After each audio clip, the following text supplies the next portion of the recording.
Startling details are coming out regarding the alleged Colorado terror suspect, Mohammed Sabri Soliman. Social media posts are now reportedly coming to light that show him praising the Muslim Brotherhood. His Facebook was reportedly last updated 10 years ago, and it showed photos of former Egyptian President Mohamed Morsi, who was the leader of the Muslim Brotherhood. And there were other posts praising the Muslim Brotherhood. He also reportedly told investigators he wanted to kill all Zionist people and that he was planning the attack for a year. And now his family has reportedly been taken into ICE custody. For more on all of this, let's bring in former DHS advisor, former Secret Service special agent, and author of the new book, Terrorist on the Border and in Our Country, Charles Marino.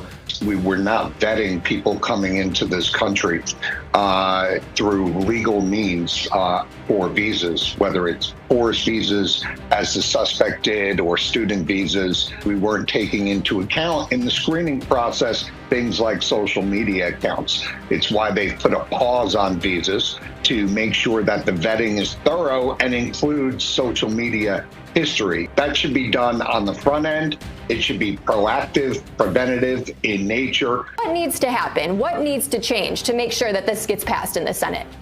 So you need to establish what's the goal of the process. The goal should be to bend the deficit curve down. Right now it's on a trajectory, it's skyrocketing. We have not gone line by line. I proposed a budget review panel comprised of senators, House members, OMB, go through over 2,600 programs in the federal budget, go through over 2,200 lines in the federal budget. There's no justification for having spent $4.4 trillion in 2019, now spending over $7 trillion. That's a 58% increase. We have to split this up. Again, border defense, bank what savings we've got, we will never default. That is scaremongering by the big spenders. Leave a lot of the goodies on the table to create the pressure, desire to do a second reconciliation using the fiscal 2026 budget. The one big beautiful bills, it's not going to happen. What exactly factually happened when Zelensky approved this drone strike against Russia? The Ukrainians started planning this apparently over an 18-month period, or so they said. And what they did is they smuggled in, I think, several civilian trucks that were stocked with drones. And they were able to get them near Russian Air Force bases, some of which were thousands of miles away, all the way on the east coast of Russia. And in a coordinated fashion, they released their drones. They must have smuggled operators into the country as well, because these are not autonomous drones. They're human operated. And I think the operators must have been relatively close to these Air Force bases. And they were able to simultaneously attack several of these bases and attack a number of these bombers that were on the ground. I think the number of about 40 bombers destroyed and 30%, that I think is exaggerated. The articles that I've seen seem to think that around 10 of these bombers were either destroyed or significantly damaged, which is still a meaningful loss for the Russians, but it doesn't incapacitate their bomber fleet or anything like that. I haven't seen any evidence that would say that the Americans were involved, and the White House has said that President Trump was not notified about it. It's definitely an escalation. You recall that during the Biden administration, for a couple of years, they were debating whether to allow the Ukrainians to use American and NATO weapons to launch attacks inside of Russia. And then finally, in the last couple of months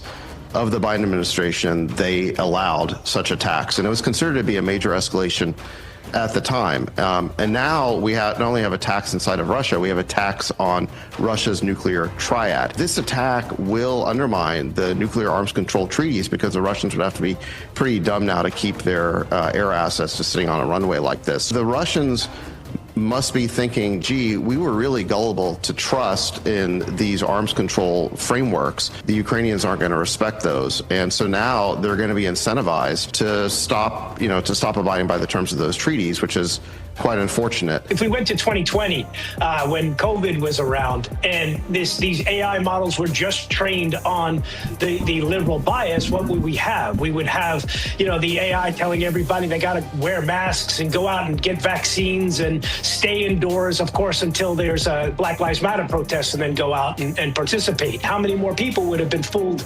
into some of the nonsense that went on during COVID? These biased AI systems, they pose a national threat because they create blind spots in everything from policy analysis to threat assessment. So we have to have a neutral view. We have to have both conservative and liberal perspectives. Government needs to be involved, and government must make sure that the AI systems are balanced with conservative and liberal media.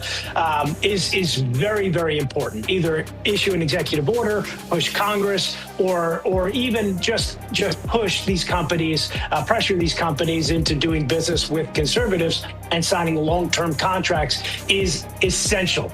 We have to have AI without bias. AI is a tool, and it's not a tool that should be used by someone who doesn't know how to use that tool. AI hallucinations, otherwise known as complete and total lies and fabrications, where AI is asked a question and it just makes stuff up, and then people are too lazy to check what the AI has spit back out at them. AI, you can't take it at face value. You always have to edit. You have to have a human coming in. The AI models that are being trained on existing content, and so far that existing content is human generated.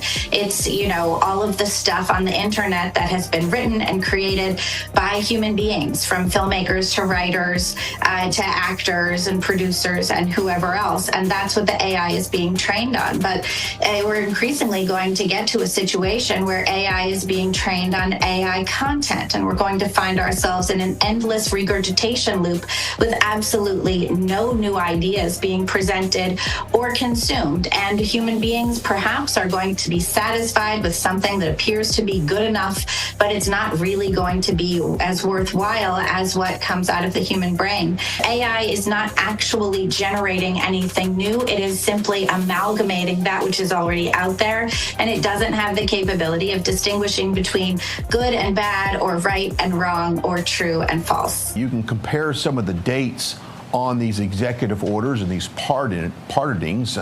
Was Joe Biden in the White House when this was going on? What did he know? Did he even know he was signing some of these executive orders and some of these pardons? But my goodness, Steve, as this story develops, this is going to be fun to watch. Grab the popcorn. It's very interesting that KJP, I never seem to get that straight. That's okay. What does she know? And what does she want to say? What does she know? Did she see the president? Not see the president? We use the word unprecedented in this town a lot. This truly is. I have never seen a press secretary come out a few weeks later and say, yeah, I'm not really part of that party anymore. I think we were all fed a lie. I think the media perpetuated that, including her, and she should be held responsible for the lie that they spread to the American people. Makes you wonder if she just wants to be away from it. She doesn't want to answer questions about Joe Biden's cognitive ability, his ability to do the job. Was he actually mentally present when all of these things were happening? If I were in her position, I'd want to be as far away from that as possible as well. Could that be what's happening here? Or is she just jumping ship because the Democrats are trying to sell things that the American people are not buying? Putin didn't want to talk to Biden. He looked at him as weak and feeble and not worthy of his time. And Putin understands that President Trump is a very different president. He's in the driver's seat, and he wants to make sure that he's coordinating with the American government on every move that he's making. The president's also talking to Vladimir Zelensky. The key priority here of the president and the national security team is peace. Whatever he has to do to achieve that magical word peace is exactly what the president's going to do. This bill does something that we haven't been able to do in over 30 years, which is save $1.6 trillion in mandatory savings. And then on top of that, we just sent over a rescissions package to the United States House of Representatives yesterday with $9.8 billion in rescissions, which are codifications of the good work of DOJ. This bill is historic. It contains every campaign promise that the president has made on the campaign trail. We encourage every senator to work with this White House, work with this president to get this bill on the president's desk. This couple of Chinese nationals were bringing in a fungus which could cause blight to grain, wheat, rice, barley, maize. I think this should be considered a biological weapons attack on the United States. In 2020, Americans in all 50 states received seeds from China unsolicited. And I think that this was an attempt to get Americans to plant invasive species into our country to attack our agriculture. This year, Temu, the online Chinese site, sent seeds unsolicited into the United States. There's been monitoring of their email traffic, husband and wife. So there was an alert that this might happen. Every container, every suitcase, every package, every envelope from China should be opened. Just maybe, Gordon, these are, dry runs, test runs to see what they can get away with, what they can bring in. I mean, hell, they've been going through our southern border for the last 4 years. Maybe they're trying to figure out a new way in.